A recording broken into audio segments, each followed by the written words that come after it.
आला हजरत को एक आदत थी पान खाने की, और पान खाने वाले लोग इफ्तारी के फौरन बाद पान चाहिए।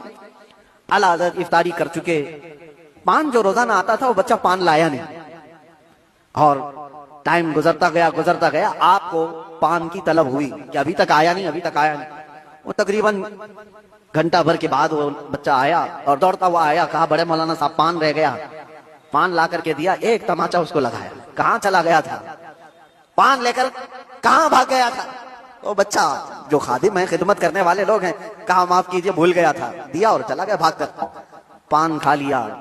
आपके शागिर्द ने अल्लामा जफरुद्दीन बिहारी रहमतुल्लाह तआला अलैह, उन्होंने लिखा है इसको, आला हजरत के शागिर्द, वो कहते हैं पान खाने के बाद आला हजरत इतने बेकरार हो गए, तरावी हो गई, टहलते रह गए इधर से उधर बेचैनी से। मैंने जाकर पूछा इमाम वक्त से आला हजरत से, मौलाना जफरुद्दीन साहब फरमाते, कहा क्या वजह है। आला हजरत ने कहा मौलाना जाओ वो बच्चा कहाँ है उसको ढूंढ के लाओ। कहा क्यों, क्या हुआ। काम उसको बुला लाइए, मैं उसको मार दिया था। तो मौलाना जफरुद्दीन रहमतुल्लाह अलैह फरमाते, मैं ढूंढने के लिए निकला, वो कहाँ मिलता, रात हो गई थी, कहीं दुबुक के सो गया हो। लेकिन आला हजरत ने रात भर ढूंढने लगवाया, जो भी शागिर्द आए उससे कहो बच्चे को ढूंढ लाओ जो खाना लाता है हमारा, वो कहीं मिला ही नहीं। रात भर आप सोए ही नहीं, मस्जिद में टहलते रहे बेकरारी के साथ। सहरी का वक्त हुआ तो दोशादार लेकर बच्चा आ गया, उसकी ड्यूटी थी। वो जैसे ही आया आला हजरत लपक कर दरवाजे पर जाते और जाकर तोशा उसके हाथ से लिया, रख दिया और घुटने टेक कर जमीन पर बैठ गए।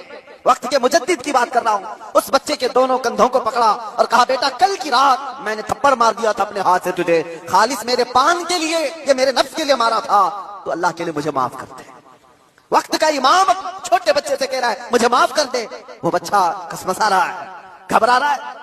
देखा है वक्त के बड़े बड़े फकीह और मुफ्तियान कराम इस इमाम के सामने बैठ जाते हैं अदब से, और ये वक्त का इमाम मुझसे माफी तलब कर रहा है। बच्चे ने कहा हुजूर छोड़ दीजिए, मैंने कुछ समझा ही नहीं, मुझे कुछ पता ही नहीं। आला हज़रत ने कहा नहीं ऐसा नहीं होगा, तू कह दे माफ किया।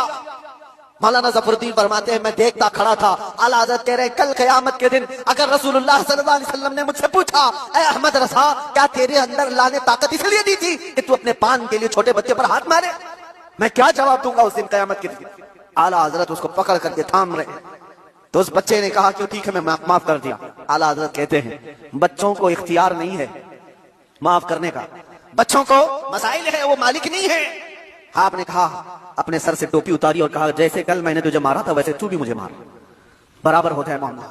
उसका हाथ कांपने लग गया। वक्त का मुजद्दिद कह रहा है आला हज़रत अपनी टोपी उतार कर रख दिए। बच्चा जब नहीं मारने लगा आपने खुद उसका हाथ पकड़ा और हाथ पकड़ करके अपने सर पर मारने लग गए। 3-4 बार उसकी जब थप्पड़ पड़ी तो आला हज़रत मुस्कुराते हुए खड़े हुए कहा बात बराबर की हो गई, तूने मुझे माफ भी किया और बदला भी ले लिया।